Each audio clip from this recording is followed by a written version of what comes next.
हमारी आज की मूवी का हीरो पार्क कोरिया का एक मशहूर एक्टर है जो एक मस्त जिंदगी गुजार रहा होता है। हर रोज एक नई लड़की के साथ डेट करता है लेकिन शादी किसी के साथ नहीं।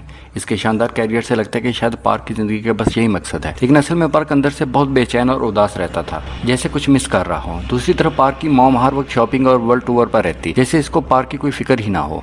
पार्क का सबसे अच्छा दोस्त इसका मैनेजर जेलान होता है। ये दोनों बचपन के दोस्त होते हैं। जेलान भी एक्टर बनना चाहता था लेकिन इसे कभी अच्छा मौका ही नहीं मिला, इसलिए वो पार्क का मैनेजर बन गया। इस साल पार्क को बेस्ट एक्टर का अवार्ड मिलता है। अपनी स्पीच में वो कहता है कि मैंने इस पोजीशन पर आने के लिए बहुत ही मेहनत की और बहुत कुछ सेक्रीफाइस भी किया है। मैं रोज कुछ ना कुछ नया सीखता रहता हूँ। अब यहाँ पर हमारी मूवी की हीरोइन सोमी नजर आती है जो टीवी पर पार्क का अवार्ड शो देख रही होती है। सोमी पार्क की एक्स होती है। ये दोनों 10 साल पहले एक दूसरे को डेट करते थे लेकिन किसी वजह से इनका ब्रेकअप हो गया। सोमी न्यूयॉर्क चली गई थी और आज ही वापस आई थी। पार्क अपना अवार्ड लेकर घर के लिए निकलता है। जेलान को आज अपनी फैमिली के साथ क्रिसमस पार्टी पर जाना था लेकिन पार्क जेलान को जबरदस्ती अपने पुरानी दोस्ती वाले अड्डे पर ले जाता है जहाँ वो कभी ड्रिंक किया करते थे। जेलान कहता है काश इस दिन मैंने भी एडिशन अच्छे से दिया होता, आज मैं भी तुम्हारे जैसा बड़ा एक्टर होता। खैर छोड़ो, लेकिन तुमने अगर सोमी से ब्रेकअप ना किया होता तो आज तुम्हारी भी प्यारी सी फैमिली होती, बच्चे होते और मुझे पक्का यकीन है कि तुम दोनों बहुत खुश रहते। सोमी न्यूयॉर्क से आज ही वापस आई है। ये सुनकर पार्क को याद आता है कि 10 साल पहले इसने अपने एक्टिंग कैरियर के लिए कैसे सोमी के प्यार को ठुकरा दिया था। इसके बाद सोमी सब छोड़ के न्यूयॉर्क चली गई। ड्रिंक्स करने के बाद जेलान पार्क को एक टैक्सी में बिठाकर अपनी फैमिली के साथ निकल जाता है। टैक्सी ड्राइवर बहुत ही खुश होता है कि पार्क जैसा बड़ा एक्टर इसकी टैक्सी में था।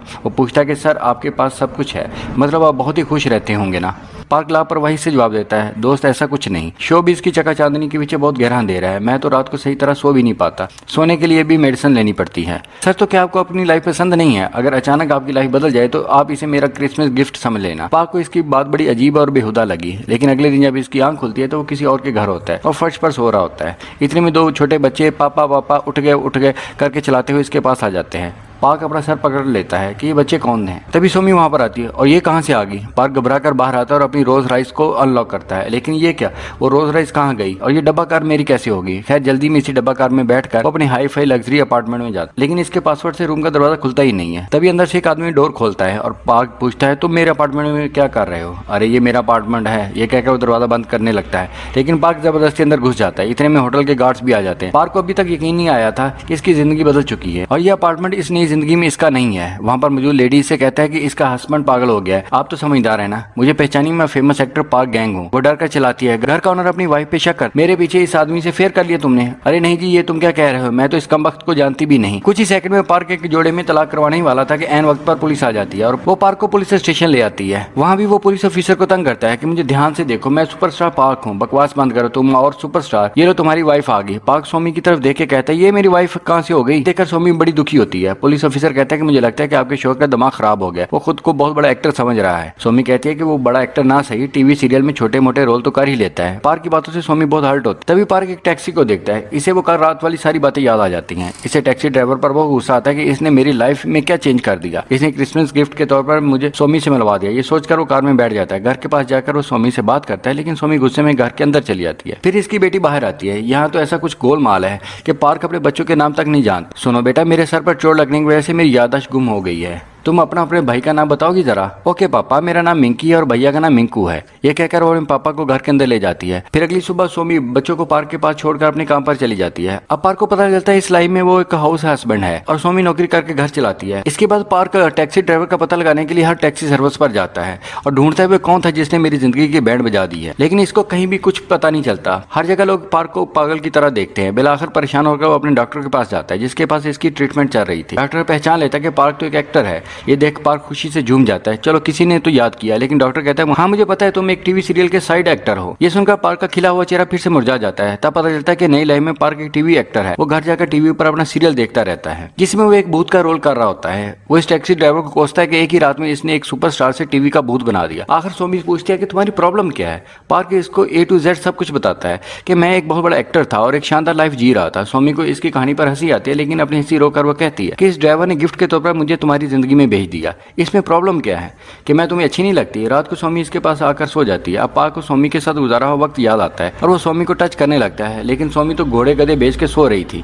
अगली सुबह दोनों बच्चे इसके ऊपर सोए होते हैं। मिंकी इसको बाल बनाने और मंकू स्कूल यूनिफॉर्म तैयार करने का शोर कर रहा होता है। ये सब पार्क को थका देता है। पार्क तैयार होकर टीवी सीरियल का रोल करने चला जाता है। इसका सिर्फ 5 मिनट का रोल होता है और वो रोल में जान डाल देता है। लेकिन डायरेक्टर कहा मुन्ने इतनी ओवर एक्टिंग ना कर वरना हीरो तो कुछ नहीं कर पाएगा, बेटा अपनी औकात में रह। डायरेक्टर इसकी काफी बेइज्जती करता है। फिर वो एक मूवी टीवी देखने चला जाता है, जहाँ इसे पता चलता है कि इसका हीरो इसका दोस्त जेलान है और इस वक्त वो कोरिया का सुपरस्टार है। पार्क सोचता है कि खुदा ये क्या चल रहा है, अजीब सी सोचों के साथ वो जेलान को मिलने जाता है। इतना बड़ा एक्टर होने के बावजूद जेलान बड़े प्यार से पार्क से मिलता है। दोनों एक रेस्टोरेंट में जाकर अपनी पुरानी यादें ताज़ा करते हैं। जेलान बताता है कि 10 साल पहले हम दोनों एक ऑडिशन देने गए, लेकिन तुम बीच में ही एयरपोर्ट चले गए क्योंकि तुम्हारी गर्लफ्रेंड सोमी न्यूयॉर्क जाने वाली थी। तुम इसको लेने के लिए ऑडिशन छोड़कर एयरपोर्ट ही चले गए, इसलिए डायरेक्टर ने मुझे सिलेक्ट करी और आज मैं इतना बड़ा एक्टर बन गया हूँ। लेकिन यार बड़ा होने से क्या होता है, मेरी कोई फैमिली तो नहीं है जिनके साथ मैं अपनी खुशी और गम बांट सकूं। पार्क समझ जाता है कि पिछली लाइफ में इसने अपने कैरियर के लिए सोमी को मिस कर दिया था, लेकिन अब इसे सोमी के साथ जीने का चांस मिला है। इस बार मैं सोमी को नहीं खोना चाहता, ये फैसला करके वो घर जाता है। सोमी घर पर एक पेंटिंग बना रही होती है। असल में सोमी एक आर्टिस्ट थी और अगर पार्क ने इस दिन इसे एयरपोर्ट पर रोका ना होता तो वो न्यूयॉर्क जाकर एक बहुत बड़ी आर्टिस्ट बन गई होती। ये सोचकर पार्क को बहुत बुरा लगता है। फिर वो सोमी के साथ टहलने चला जाता है और कहता है कि मेरी वजह से तुम्हारा कैरियर खत्म हो गया। लेकिन सोमी कहती है तुम ठीक कहते हो, अगर मैं चली जाती तो तुम्हें खो देती। हमारे दो प्यारे बच्चे नहीं होते और ना ही प्यारा सा खानदान बन पाता। कैरियर इंपॉर्टेंट जरूर है, लेकिन इससे भी ज्यादा इंपॉर्टेंट है तुम्हारा प्यार। अब ये सुनकर पार्क तो एकदम पिघल ही गया, क्योंकि सोमी इससे इतना ज्यादा प्यार करती थी, लेकिन वो सोमी को अपने और अपने कैरियर के बीच में एक दीवार समझ रहा था। अब इसे सोमी से सच्चा प्यार होना शुरू हो जाता है। वो सोमी को किस भी करता है। तब से वो अपनी वाइफ और बच्चों के साथ खूब इंजॉय करता है। अब एक दिन पार्क की माँ इसके घर आती है। पिछली लाइफ में वो काफी फजूल खर्च औरत और पार्क का पैसा पानी की तरह बहा रही थी, लेकिन इस लाइफ में काफी नाराज औरत पार्क को तंज करती है कि तुम कोई ढंग की नौकरी क्यों नहीं कर लेते, कब तक टीवी के भूत बनकर रहोगे। पार्क और किसी बड़े स्टूडियो में ऑडिशन देने जाएगा। इसकी माँ इसे कुछ पैसे दे और बाप की कब्र पर जाने का कहती है कि तुम्हारे पापा की बरसी है, इसकी कब्र पर लाजमी जाना। लेकिन पार्क को बड़ा अजीब लगता है, क्योंकि बचपन में इसके पापा इसके साथ वक्त नहीं गुजारते थे, हमेशा अपने काम में बिजी रहते थे। अगले दिन पार्क पूरी फैमिली के साथ कब्रिस्तान जाता है, लेकिन पार्क अपनी बाप की कब्र पर नहीं जाना चाहता। बच्चे पूछते हैं तो सोमी इनको बताती है कि देखो तुम्हारे पापा अगर तुम्हारे दादाजी की कब्र पर जाएंगे तो इन्हें बहुत ही दुख होगा, इसलिए तुम दोनों ही अपने दादा की कब्र पर पूरा। अगले सीन में पार्क ऑडिशन देता है। इसकी परफॉर्मेंस सबसे बेहतरीन होती है, लेकिन वहाँ के लोग इसके टैलेंट को देखने की बजाय जेलान को अपनी मूवी में काम के लिए कन्विंस करने का एक दूसरे से कहते हैं। ये जानकर पार्क को बहुत गुस्सा आता है। टैलेंट की कदर ही किसी को नहीं इस दौर में। लेकिन जेलान कहता है कि फिक्र मत करो, अगली बार तुम्हें किसी अच्छे डायरेक्टर से ऑडिशन दिलवाऊंगा, लेकिन अपनी फैमिली के लिए तो तुम्हें कोई नौकरी करनी ही पड़ेगी, तुम मेरे मैनेजर बन जाओ। ये सुनकर तो पार्क को बड़ा गुस्सा है और वो वहाँ से चला जाता है। फिर अगले दिन पार्क बच्चों को खेलने के लिए ले जाता है। खेल से वाला मिंकू नीचे गिर जाता है, जख्मी हो जाता है। बच्चों से कोई इससे कुछ खास प्यार तो था नहीं, क्योंकि इसके लिए दोनों अजनबी जैसे थे। लेकिन आज मिंकू को गिरते देखकर वो तड़प उठता है और इसको उठाकर हॉस्पिटल भागता है। जब सोमी आती है तो इसने एक सुपरमार्केट का स्टाफ यूनिफॉर्म पहना होता है। पार्क रियलाइज करता है कि सोमी एक आर्ट टीचर के साथ साथ घर का खर्च चलाने के लिए सुपरमार्केट में पार्ट टाइम जॉब भी करती है। सोमी ने आज तक पार्क से ये बात छुपाई, क्योंकि वो पार्क पर दबाव नहीं देना चाहती थी। इसे पार्क के ख्वाबों की कदर थी।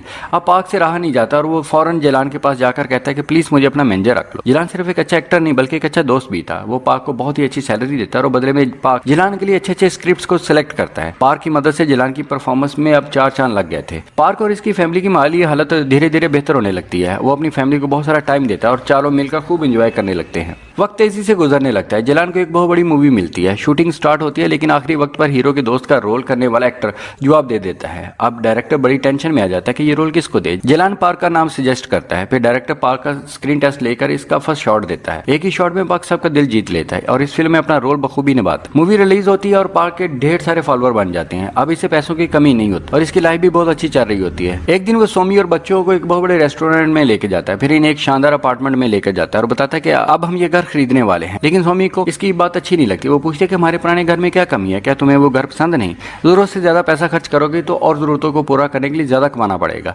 हमारी यहाँ खुशियां डूब जाएंगी। इस बार पार्क ऊंची आवाज में बहस करता है कि यहाँ पहुंचने के लिए मैंने बहुत कुछ सेक्रीफाइस किया है। इनका झगड़ा देखकर बच्चे रो पड़ते हैं। पार्क और सोमी को बहुत बुरा लगता है कि बच्चों के सामने ये दोनों लड़ पड़े। शर्मिंदा होकर दोनों पुरस्कून हो जाते हैं। अब रात को पार्क को नींद नहीं आती, क्योंकि इसने आज बच्चों को रुला दिया। वो नहीं जानता था कि मिंकी और मंकू बचपन में कैसे थे। वो इनके कमरे में जाकर इनकी बचपन की फोटोज को बड़े प्यार से देखता है। तभी सोमी वहां पर आती है और दोनों बाहर जाकर बैठ जाते हैं। सोमी कहती है इस दिन तुम एक कहानी सुना रहे थे कि तुम बहुत बड़े एक्टर थे, बहुत धन दौलत थी तुम्हारे पास, क्या तुम्हें वही लाइफ पसंद है? पार्क खुलकर कहते हैं कि पहले मुझे इस लाइफ से प्यार, लेकिन जिस दिन से मैंने तुम्हारे साथ अपने बच्चों के साथ रहना शुरू किया तब से मुझे तुम लोगों से बहुत प्यार हो गया है। इस लाइफ में मेरे पास सब कुछ था, लेकिन मेरे पास एक फैमिली नहीं थी, मेरे पास प्यार नहीं था। मैंने कभी भी पुरसुकून रहना नहीं सीखा था, लेकिन अब देखो ना, मैं चैन से जी रहा हूँ। मेरे लिए तुम ही सब कुछ हो। और इसकी इमोशनल बातें सुनकर सोमी खराटे भरकर सो जाती है। फिर क्या था, अगले दिन पार्क बच्चों के साथ मस्ती करने लगता है। जेलाना और पार्क की सीरियल भी लगभग खत्म हो चुकी थी। अब पार्क ने अपनी पहचान भी बना ली थी। फाइनल एपिसोड के एंड में पार्क एक शानदार स्पीच भी देता है। यहाँ सोमी और बच्चे इसे फोन पर देखकर बहुत खुश होते हैं। इस सीरियल को कई अवार्ड्स भी मिलते हैं। बेस्ट एक्टर का अवार्ड जेलान को मिलता है। पार्क की पिछली लाइफ में इसको ये अवार्ड मिला था। पार्क ने अपनी स्पीच में सिर्फ अपनी मेहनत और अपनी सेक्रीफाइस के बारे में कहा था, लेकिन आज जेलान अवार्ड जीत कर कहता है कि मेरे दोस्त पार्क की मदद के बिना मुझे ये अवार्ड नहीं मिल सकता था। मैंने इसे अपना मैनेजर बनाया था, लेकिन इसने मेरे लिए नौकरी नहीं बल्कि दोस्ती निभाई। इसने मुझे अच्छे से अच्छे स्क्रिप्ट को सिलेक्ट करके दिया, एक्टिंग की टिप्स दी। इस तरह वो पार्क के लिए बहुत कुछ कहता है। पार्क की आंखें नम हो जाती। फंक्शन के बाद दोनों कार में वापस जा रहे होते हैं तो पार्क बताता है कि अगर मैं तुम्हारी जगह होता तो सिर्फ अपने काम के बारे में बताता, लेकिन तुम सच में ग्रेट हो। इस पर जलाल कहता है कि छोड़ो यार, हमें इस पुराने बार में जाना चाहिए जहाँ हम कई साल पहले जाया करते थे। वहाँ ड्रिंक करते हुए जलाल कहता है कि इस सीरियल के डायरेक्टर ने तुम्हें अपनी अगली सीरियल में हीरो का रोल दिया था और तुमने इनकार कर दिया। पार्क कहता है इस सीरियल के लिए मुझे कई दिन अपनी फैमिली से दूर जाना होगा, जो मैं नहीं चाहता। यार वही मेरे लिए सब कुछ है, सबसे ज़्यादा इंपॉर्टेंट है। जलाल कहता है कि इस बात पर तो मैं तुमसे बहुत जेलस फील करता हूँ, मुझे भी तुम्हारी जैसी लाइफ जीनी है। मैं भी एक फैमिली चाहता हूँ। ज़्यादा इमोशनल होने पर ड्रिंक करते हुए वो बार से बाहर आ जाते हैं। जलाल एक टैक्सी में और पार्क दूसरी टैक्सी में अपने घर की तरफ चल पड़ते हैं। इतने में सोमी और बच्चों की वीडियो कॉल आ जाती है, जो इसका घर में क्रिसमस पार्टी पर वेट कर रहे होते हैं और बच्चे गिफ्ट का बोल रहे होते हैं। पार्क गिफ्ट भूल जाता है, लेकिन सोमी कहती है परेशान हूं, इन बदमाशों का गिफ्ट मैंने ले लिया था। इतने में कॉल कट जाती है। टैक्सी ड्राइवर पूछता है कि मेरा गिफ्ट तुम्हें कैसा लगा, पसंद आया कि नहीं। ये सुनकर तो पार्क एकदम शॉक हो जाता है। ये तो वही ड्राइवर है जिसने मुझे ये लाइफ गिफ्ट की थी। ड्राइवर कहता है कि तुम्हारी पुरानी लाइफ में लौटने का वक्त आ गया है। पार्क बहुत मिन्नत करता है कि ओ भाई इसी लाइफ में जीने दे, बड़ी मुश्किल से मजा आना शुरू हुआ है, मुझे अपनी फैमिली के साथ जीना है। ड्राइवर कहता है कि मैंने भी काम के चक्कर में अपने बेटे को टाइम नहीं दिया था। जब इसको मेरी जरूरत थी तो मैं अपने काम में बिजी था। तुम्हें यही बात समझाना चाहता था, इसलिए मैंने तुम्हें एक फैमिली लाइफ का एक्सपीरियंस गिफ्ट दिया था। अपनी फैमिली के साथ ये तुम्हारी आखिरी रात होगी। यह कहकर वो पार्क को इसके घर के बाहर ड्रॉप कर देता है। अब पार्क को मायूसी घेर लेती है। घर जाते ही वो दोनों बच्चों को सीने से लगा लेता है। सभी बड़े खुश होते हैं, लेकिन पार्क रोता है क्योंकि कल सुबह इसकी लाइफ में ये सब कुछ नहीं होगा। सोने से पहले मिकी कहती कि पापा आज तो आपकी याददाश्त वापस आ गई है ना। पार्क कहता है मुझे सब याद आ गया है। इतने में आई लव यू बोलकर वो सो जाती है। पार्क का तो दिल ही बैठ जाता है। सोमी इसको एक फोटो दिखाकर कहती कि बचपन में तुम बिल्कुल मिंकू की तरह दिखते थे। तब हमें पता चलता है कि वो टैक्सी ड्राइवर पार्क के पापा ही थे। शायद इनकी रूह पार्क को इसके बचपन की खुशी लुटाना चाहती थी और वहीं पार्क को फैमिली की अहमियत बताना चाहते थे। रात को सोमी रोज की तरह इससे चिपक कर सो जाती है और नींद में बड़बड़ाती है कि कल हम तुम्हारे फेवरेट होटल में जाकर कुछ लंच करेंगे और ओके कोई महंगा ऑर्डर नहीं करेंगे। पार्क की तो आंखें भर जाती हैं क्योंकि इसे पता था कि कल ऐसा कुछ नहीं होने वाला। वो अपनी पुरानी लाइफ में जा चुका होगा। अगले सीन में हम पार्क को अपने पुराने घर में मायूस देखते हैं। तभी जलान यानी इसका मैनेजर इसे शूटिंग के लिए रेडी होने के लिए कहता है। पार्क पूछता है कि पिछले साल तुम बता रहे थे कि सोमी यहाँ पर आई हुई है। अब जलान चौंक जाता है। ओ पिछले साल नहीं भाई, कल रात की बात है, नशे में सब भूल गया तू। सोमी यहाँ एग्जीबिशन के लिए आई हुई है और आज वापस जा रही है। अगले सेकंड पार्क एग्जीबिशन को देखने के लिए भागता है। आर्ट गैलरी में सोमी की कई पेंटिंग्स लगाई गई थी। पार्क इसकी एक पेंटिंग को बहुत देर तक देखता रहता है। तभी सोमी आकर पूछती है तुम यहाँ कैसे आ गए। पार्क कोई जवाब नहीं दे पाता और पूछता है कि तुम्हें इस पेंटिंग की इंस्पिरेशन कहाँ से मिली। वो कहती है जो मन में आया वो पेंट कर दिया। अब पार्क सोमी का हाथ पकड़कर इसको इसी जगह पे ले जाता है जहाँ पर वही घर होता है जिसमें पार्क का अपनी दूसरी लाइफ सोमी के साथ गुजारी। सोमी ने तो इस घर की पेंटिंग अपने ख्यालात से बनाई थी, लेकिन इसको हकीकत में देखकर वो हैरान हो जाती है। पार्क कहते हैं इस बार मैं तुम्हें मिस नहीं करना चाहता, प्लीज मुझे माफ कर दो। सोमी भी पार्क से इतना ही प्यार करती थी। दोनों किस करते हैं और वक्त रुक जाता है और एक पेंटिंग बन जाता है। फिर दोनों की शादी हो जाती है और 2 साल बाद इनके छोटे से 2 नन्हे मुन्ने बच्चे होते हैं और वो भी ट्विंस। एक का नाम मिंकी और दूसरे का नाम मिंकू। फैमिली मुकम्मल, हैप्पी एंडिंग। इसी के साथ ही हमारी आज की मूवी खत्म हो जाती है। उम्मीद है आज की मूवी आपको पसंद आई होगी।